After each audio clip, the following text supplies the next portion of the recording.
ಇನ್ನು ರಾಶಿ ಬಗ್ಗೆ ಹೇಳೋದಾದರೆ ಶುಭ ಅಶುಭ ಮಿಶ್ರ ಫಲ ಯಾವ್ಯಾವ ರಾಶಿಗಳಿಗೆ ಇದೆ ಗುರುಜಿ ಈ ಬಾರಿ? ಅದನ್ನು ಕೂಡ ತಿಳ್ಕೊಳ್ಳೋಣ. ಆದರೆ ಎಲ್ರಿಗೂ ಕೂಡ ನಮ್ಮ ರಾಶಿ ಬಗ್ಗೆ ಕೇಳಬೇಕು ಅಂತಿರೋದ್ರಿಂದ ಒಂದೊಂದು ರಾಶಿಗಳ ಬಗ್ಗೆ ಒಂದೊಂದು ಕ್ವಿಕ್ಕಾಗಿ ನೋಡ್ತಾ ಹೋಗ್ಬಿಡೋಣ.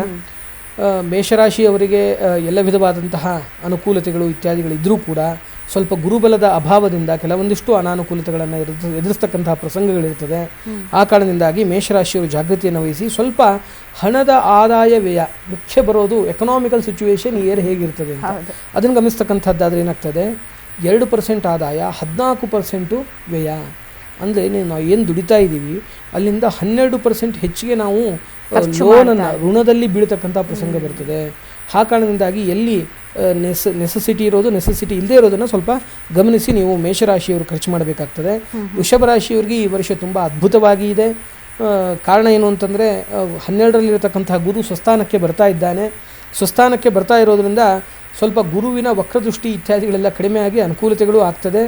ಅದರೊಟ್ಟಿಗೆ ನಿಮ್ಗೆ ಆದಾಯ 11% ಇದೆ, ನೀವು ಖರ್ಚು ಮಾಡೋದು 5%, 6%ಅನ್ನು ಈ ಸಂದರ್ಭದಲ್ಲಿ ತಾವು ಖಚಿತವಾಗಿ ಈ ವರ್ಷ ಪೂರ್ತಿ ಉಳಿಸ್ಬೋದು. ಇನ್ನು ಮಿಥುನ ರಾಶಿಯವರಿಗೆ ನೋಡ್ತಕ್ಕಂಥದ್ದಾದರೆ ಇವರಿಗೆ ಏನಾಗ್ತಾ ಇದೆ ಅಂದರೆ ಗುರು 12ರಲ್ಲಿರ್ತಾನೆ, ಗುರು ಬಲ ಇರೋದಿಲ್ಲ, ಅದು ಒಂದು ಸ್ವಲ್ಪ ಅನಾನುಕೂಲ ಇದ್ದರೂ ಕೂಡ ಅದರೊಟ್ಟಿಗೆ ಆಯವ್ಯಯದ ವಿಚಾರವನ್ನು ನೋಡ್ತಕ್ಕಂಥದ್ದಾದರೆ 2% ಗಳಿಸ್ತಾರೆ, 5% ಖರ್ಚು ಮಾಡ್ತಾರೆ, 3% ಲೋನ್ ಮಾಡ್ತಕ್ಕಂಥ ಪ್ರಸಂಗಗಳು ಮಿಥುನ ರಾಶಿಯವರಿಗೆ ಇರ್ತದೆ. ಇನ್ನು ಕರ್ಕಾಟಕ ರಾಶಿಯವರಿಗೆ ಏನಾಗ್ತಾ ಇದೆ ಅಂದರೆ ಇವರ ಸಂಪಾದನೆ ಕೂಡ ಚೆನ್ನಾಗಿರ್ತದೆ, 11% ಇರ್ತದೆ, ಆದರೆ ಖರ್ಚು ಬಂದು 14%. ಇವರು 3% ಲೋನ್ ಮಾಡುವ ಪ್ರಸಂಗಗಳಿರ್ತದೆ. ಅವರು ಕೂಡ ವಿಶೇಷವಾದಂತಹ ಎಚ್ಚರಿಕೆಯನ್ನು ವಹಿಸಬೇಕು. ಅತ್ಯಂತ ಉನ್ನತವಾದ ಹೈಯೆಸ್ಟ್ ಆದಾಯ ಹೊಂದಿರತಕ್ಕಂತಹ ರಾಶಿ ಅಂತಂದರೆ ಅಂದರೆ ಕರ್ಕರಾಶಿಯವರಿಗೆ ಇವಾಗ ಗುರುಬಲ ಕೂಡ ಬರ್ತಾ ಇದೆ. ಆ ಕಾರಣದಿಂದಾಗಿ ಅವರಿಗೆ ಒಳ್ಳೆಯದಾಗುತ್ತೆ.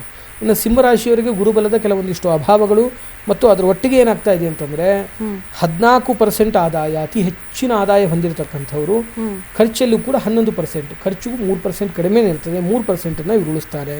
ಇನ್ನು ಕನ್ಯಾ ರಾಶಿಗೆ ನೋಡ್ತಕ್ಕಂಥದ್ದಾದರೆ ಗುರುಬಲ ವಿಶೇಷವಾಗಿ ಇರ್ತದೆ, ಅದರಿಂದನೂ ಅನುಕೂಲತೆಗಳು. ಆದರೆ 2 ಭಾಗ ಆದಾಯ, 5 ಭಾಗ ವ್ಯಯ. ಯಾರಾದರೂ ಜಾಬ್ ಚೇಂಜ್ ಮಾಡಿಬಿಡ್ತೇನೆ, ಹೊಸ ಜಾಬ್ ಹುಡುಕೊಂಡ್ಬಿಡ್ತೇನೆ, ಇದಕ್ಕೂ ಹೈಕ್ ಇರೋ ಸ್ಯಾಲ್ರಿಗೆ ಹೋಗ್ತೇನೆ ಅನ್ನೋದಾದರೆ ಈ ಪ್ರಸಂಗದಲ್ಲಿ ಮಾಡಬೇಡಿ. ಸ್ವಲ್ಪ ತಾಳ್ಮೆಯಿಂದ ಇದ್ದು ಮುಂದೆ ಜಾತಕಗಳನ್ನು ಸರಿಯಾಗಿ ಅಧ್ಯಯನಶೀಲ ದೈವಜ್ಞರಲ್ಲಿ ಜ್ಯೋತಿಷಿಗಳಲ್ಲಿ ತೋರಿಸಿ ಮುಂದೆ ಬರೀರಿ. ಹಾಗೆ ನೀವೇ ಸ್ವಂತ ನಿರ್ಧಾರ ತೆಗೆದುಕೊಳ್ಳಬೇಡಿ ಮಿಥುನ ರಾಶಿಯವರು ಮತ್ತು ಕನ್ಯಾ ರಾಶಿಯವರು.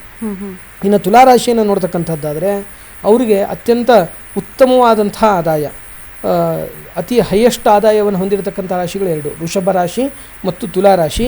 ತುಲಾರಾಶಿಯವರಿಗೆ 11 ಭಾಗ ಆದಾಯ, 5 ಭಾಗ ವ್ಯಯ, 6% ವಿಶೇಷವಾಗಿ ಅವರು ಸೇವಿಂಗ್ಸನ್ನು ಈ ಸಂದರ್ಭದಲ್ಲಿ ಮಾಡ್ತಾರೆ. ಇನ್ನು ವೃಶ್ಚಿಕ ರಾಶಿಯವರನ್ನು ನಾವು ವಿಶೇಷವಾಗಿ ನೋಡಬೇಕಾದ್ರೆ ಇದು ಮೇಷಕ್ಕೂ ಕೂಡ ಹೀಗೆ ಇದೆ. 2 ಭಾಗ ಆದಾಯ, 14 ಭಾಗ ವ್ಯಯ, 12 ಭಾಗದಷ್ಟು ಇವರು ಋಣಬಾಧೆಯಲ್ಲಿ ಇರತಕ್ಕಂಥ ಪ್ರಸಂಗಗಳನ್ನು ನಾವು ಕಾಣಬಹುದು.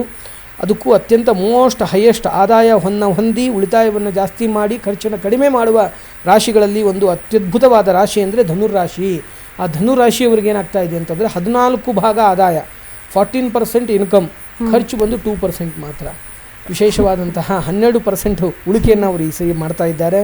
ಮತ್ತು ಮಕರ ರಾಶಿಯವ್ರಿಗೂ ಕೂಡ ಒಂದು ಉತ್ತಮವಾದ ಪ್ರಸಂಗ, ಕುಂಭರಾಶಿಯವ್ರಿಗೂ ಉತ್ತಮವಾದ ಪ್ರಸಂಗ. ಮಕರ ರಾಶಿಗೆ ಕುಂಭರಾಶಿಗೆ 8 ಭಾಗ ಆದಾಯ, 5 ಭಾಗ ವ್ಯಯ, 3% ಇವರು ಉಳಿಸ್ತಾರೆ. ಕೊನೆಯ ರಾಶಿ ಅತ್ಯಂತ ಅದ್ಭುತವಾದ ಆದಾಯವನ್ನು ಹೊಂದಿರುವ ರಾಶಿ ಮೀನರಾಶಿ. ಮೀನರಾಶಿಗೆ ಏನಾಗ್ತಾ ಇದೆ ಅಂತಂದರೆ ವಿಶೇಷವಾಗಿ 14 ಭಾಗ ಆದಾಯ, 2 ಭಾಗಗಳು ಮಾತ್ರ ವ್ಯಯ, ಖರ್ಚು ಇರತಕ್ಕಂಥದ್ದು. 12%ಅನ್ನು ಉಳಿಸಿ ಆರ್ಥಿಕವಾಗಿ ಒಳ್ಳೆಯ ಮುನ್ನಡೆಯನ್ನು ಇವರು ಸಾಧಿಸಬಹುದು. ಇವರಿಗೆಲ್ಲರಿಗೂ ಕೂಡ ವಿಶೇಷವಾಗಿ ಅನುಕೂಲ ಆಗುತ್ತೆ. ಯಾವುದೇ ಒಂದು ಪ್ರಸಂಗ ಬಂದಾಗ ಏನಾಗ್ತಾ ಇದೆ ಅಂತಂದರೆ ಮಂತ್ರಾಧೀನಂತೂ ದೇವಸ್ಯಾತ್ ಗ್ರಹಾಧೀನಂತೂ ಮಾನುಷಂ ಅಂತ. ಯಾರಿಗೋ ಇನ್ಕಮ್ ಕಮ್ಮಿ ಬರ್ತಾ ಇದೆ, ಜಾಗೃತಿ ವಹಿಸಿ ಅಂತ ಹೇಳಿದ್ದೀವಿ ಅಂದ ತಕ್ಷಣ ಅಶುಭ ಅಂತ ಭಯಪಡುವುದು ಸರ್ವಥಾ ಬೇಡ. ನಾವು ನ್ಯಾಯ ಮಾರ್ಗದಲ್ಲಿ, ಸನ್ಮಾರ್ಗದಲ್ಲಿ ಭಗವಂತನನ್ನು ಮನಸ್ಸಿನಿಂದ ಒಪ್ಪಿ ಧರ್ಮ ಮಾರ್ಗದಲ್ಲಿ ನಡೆದಾಗ ನಾವು ತಪ್ಪು ಕೆಲಸಗಳನ್ನು, ಅನ್ಯಾಯವನ್ನು ಮಾಡುವುದು ಬಿಟ್ಟರೆ ಎಷ್ಟೋ ದೋಷಗಳು ನಿವೃತ್ತಿಯಾಗಿ ಹೋಗುತ್ತೆ. ದೋಷಗಳು ಹೆಚ್ಚಿಗೆ ಬಾಧಿಸೋದು ಯಾವಾಗ ಅಂದರೆ ಜಾತಕದಲ್ಲಿ ದೋಷ ಇದ್ದರೆ ಮಾತ್ರ ಬಾಧಿಸಲ್ಲ. ಆ ಜಾತಕದಲ್ಲಿ ದೋಷಗಳೂ ಇದ್ದು ಇಲ್ಲಿ ನಾವು ಪಾಪಕೃತ್ಯಗಳನ್ನು, ಬೇರೆಯವರಿಗೆ ಹಿಂಸೆ ಮಾಡೋದು, ತೊಂದರೆ ಮಾಡೋದು, ಅನ್ಯಾಯ ಕೆಲಸಗಳನ್ನ ಮಾಡೋದ್ರಿಂದ ಆ ದೋಷಗಳು ಹೆಚ್ಚಿಗೆ ಪ್ರಭಾವವನ್ನು ತೋರಿಸ್ತದೆ. ನಾವು ದೋಷ ಇದ್ದಾಗಲೂ ಕೂಡ ಭಗವನ್ ನಾಮಸ್ಮರಣೆ ಮಾಡಿ, ದೇವತಾ ದರ್ಶನವನ್ನು ಮಾಡಿ, ನಮ್ಮ ಆಶ್ರಮಕ್ಕೆ ವಿಹಿತವಾದ ಯೋಗ್ಯ ಅನುಷ್ಠಾನ ಆಚರಣೆಗಳು, ಜಪತಪಾದಿ ಪಾರಾಯಣಗಳನ್ನು ಇಟ್ಟುಕೊಂಡಾಗ ಯಾವ ದೋಷಗಳು ಕೂಡ ಹೆಚ್ಚಿಗೆ ಫಲಿಸುವುದಿಲ್ಲ. ಖಂಡಿತ ಗುರುಜಿ.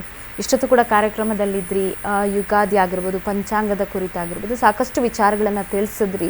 ಧನ್ಯವಾದಗಳು ಗುರುಜಿ. ಹರೇ ರಾಮ. ಎಸ್, ನೋಡಿದ್ರಲ್ಲ ಯಾವೆಲ್ಲ ರೀತಿಯಾಗಿ ಬದಲಾವಣೆ ಆಗುತ್ತೆ, ದ್ವಾದಶ ರಾಶಿಗಳಲ್ಲಿ ಏನೆಲ್ಲ ವ್ಯತ್ಯಾಸ ಆಗುತ್ತೆ, ಯಾರಿಗೆ ಶುಭ ಅಶುಭ ಮಿಶ್ರ ಫಲ ಎಲ್ಲವನ್ನ ಕೂಡ ಈ ಕಾರ್ಯಕ್ರಮದಲ್ಲಿ ತಿಳಿಸ್ಕೊಂಡ್ರಿ ಅಂತ ತಿಳಿಸ್ತಾ ನೋಡ್ತಾ ಇರಿ ರಾಜ್ ನ್ಯೂಸ್, ಇದು ಕನ್ನಡಿಗರ ಧ್ವನಿ.